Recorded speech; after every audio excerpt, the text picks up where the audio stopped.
All right, it's summertime, and if you have a deck, it's probably getting a lot of use. But before you invite over friends and family, you should make sure that deck can withstand all the pressure. Fox 5's Tacoma Perry is here now to show us why. In Tacoma, you got to be careful and inspect your deck. You really do, and it's a nice thing to have. You know, I always said when I don't live in a house, a traditional house, right. but I always said when I want to have a deck when I get home because they're just really nice.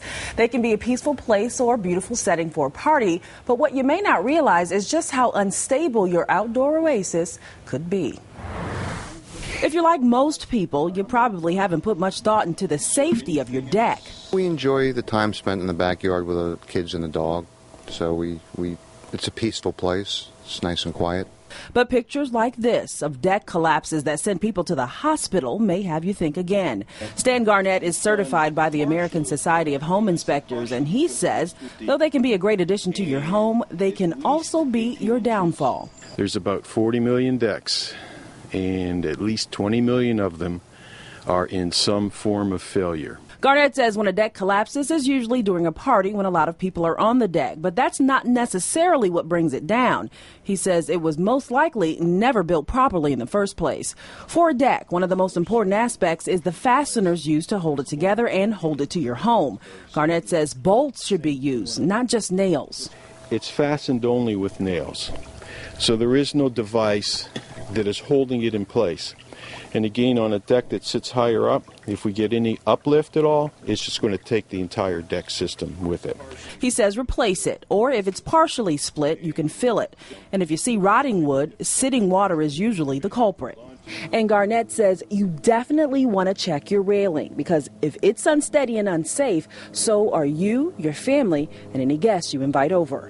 When you press against the guardrail and there's a lot of movement, that's dangerous, because it can easily collapse, especially if somebody falls against it or if you have too many people on the deck. Garnett says don't trust a home builder to construct your deck. Get a professional and certified deck builder. It can mean the difference between a good time and a tragedy. You know, there's an old saying, pay now or pay later. And unfortunately with decks, it's not just dollars, but you're also risking life. So true. When looking to hire a deck builder, hire one certified in deck building. Make sure the company's been around for a while, and if you already have a deck, get it inspected. You will find some things that you just did not realize. For more information, just log on to our website at myfoxatlanta.com. Yeah, great tips. And we remember that graduation party a couple years back that so many people were hurt at. Right. But the deck just hadn't been checked. Hadn't been checked. Yeah, it wasn't in good shape. And it's not always the number of people. Like I Right. said, it sometimes wasn't built properly in the first place. If you bought a home that already had a deck, chances are it was built by the home builder, not a certified deck builder. It's a simple thing, so Simple just get thing, it done, right? very important. And you'll have one day. One day. I know you will. Thanks, Tacoma.